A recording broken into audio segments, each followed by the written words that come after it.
আসসালামু আলাইকুম, কি অবস্থা সবার? আমি টুটুল আসির সাথে you are watching Hablu programmer C programming full কোর্সে। আজকে এই ভিডিওতে আপনাদের সবাইকে স্বাগতম। গত ভিডিওতে আমরা স্ক্যানএফ এবং প্রিন্টএফ ফাংশনের মাধ্যমে কোন একটা স্ট্রিং এর মধ্যে স্ট্রিং ইনপুট নিছি এবং সেটা আউটপুট আকারে দেখাইছি এই কোডের মাধ্যমে। স্ক্যানএফ ফাংশনের মাধ্যমে স্ট্রিং ইনপুট নেওয়ার একটা সমস্যা, সেটা হচ্ছে আমরা বড় কোনো স্ট্রিং বা একটা সেন্টেন্স ইনপুট নিতে পারবো না।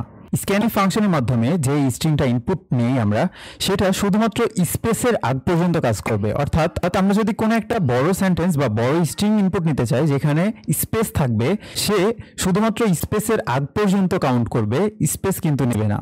আমরা এটার উদাহরণ দেখতে পারি। আমাদের আগে যে কোডটা সেটা বিল্ড অ্যান্ড রান করে ইন্টারিয়র নেম, এখানে যদি আমি হাবলু প্রোগ্রামার স্পেস দিয়ে লিখি তাহলে কি ঘটনা হয় দেখি।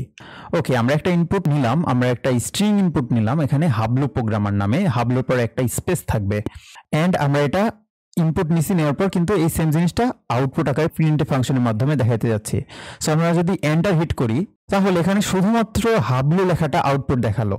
কারণ কি? কারণ আমরা স্ক্যানএফ ফাংশন ইউজ করে এই স্ট্রিং এর মধ্যে ইনপুট নিতে যাচ্ছি এন্ড স্ক্যানএফ ফাংশন শুধুমাত্র স্পেসের আগ পর্যন্ত কিন্তু কাজ করবে। তাহলে এটা সমাধান কি? আমি যাচ্ছি বড় একটা স্ট্রিং নিতে, এই জন্য আমাদের স্ট্যান্ডার্ড ইনপুট আউটপুট হেডার ফাইলের আরেকটা ফাংশন, প্রিডিফাইন্ড ফাংশনের সহায়তা নিতে হবে, সেটাকে বলা হয় গেটস।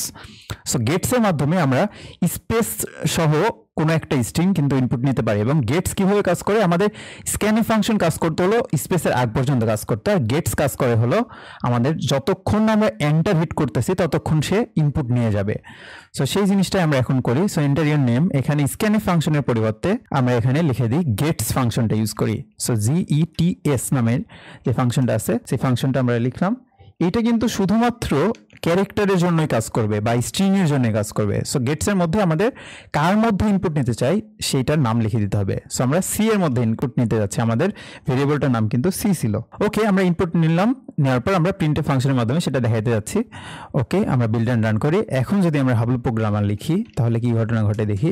এই তো এখন কিন্তু হাবলু প্রোগ্রামার পুরোটা প্রিন্ট করলো। তার মানে আমরা এটার কিন্তু সমাধান পেয়ে গেলাম যে কিভাবে আমরা ফুল একটা স্ট্রিং ইনপুট নিতে পারি। আগে আমরা ইনপুট নেওয়ার জন্য স্ক্যানএফ ফাংশন এবং প্রিন্ট করার জন্য প্রিন্টএফ ফাংশন ইউজ করতাম। ক্যারেক্টার বা স্ট্রিং ইনপুটের ক্ষেত্রে আমরা দুইটা নতুন ফাংশন সম্পর্কে জানবো, প্রিডিফাইন্ড ফাংশন, সেটা হচ্ছে গেটস আর পুটস। গেটস বা গেট স্ট্রিং এর মাধ্যমে আমরা কিন্তু বড় স্ট্রিং ইনপুট নিতে পারবো এবং পুটস এর মাধ্যমে কিন্তু আমরা প্রিন্টএফ এর কাজটাই করতে পারবো।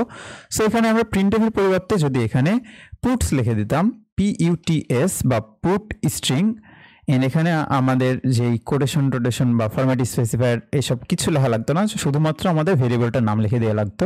এন্ড এটা যদি রান করতাম, রান করে আমরা আগের ইনপুটটাই দিয়ে দিতাম, তাহলে কিন্তু সেম জিনিসটাই এখানে দেখাইতো। সো আমরা কিন্তু দুইটা প্রিডিফাইন্ড ফাংশন সম্পর্কে জানলাম, একটা হলো গেট স্ট্রিং বা গেটস আর একটা হলো পুটস, এবং এটা কিভাবে লেখে আমরা কিন্তু দেখলাম। আমরা যে গেটস ফাংশনের মাধ্যমে ইনপুট নিচ্ছি এটার একটা সমস্যা আছে। এটা ততক্ষণ পর্যন্ত ইনপুট নিতে থাকবে যতক্ষণ আমরা এন্টার কি হিট করতেছি। এটার সমাধানের জন্য আমাদের নতুন আরেকটা ফাংশন ইউজ করতে হয়, সেটা হলো এফ গেটস নামের। এটা সলভ করে আমাদের গেটস এর প্রবলেমটা।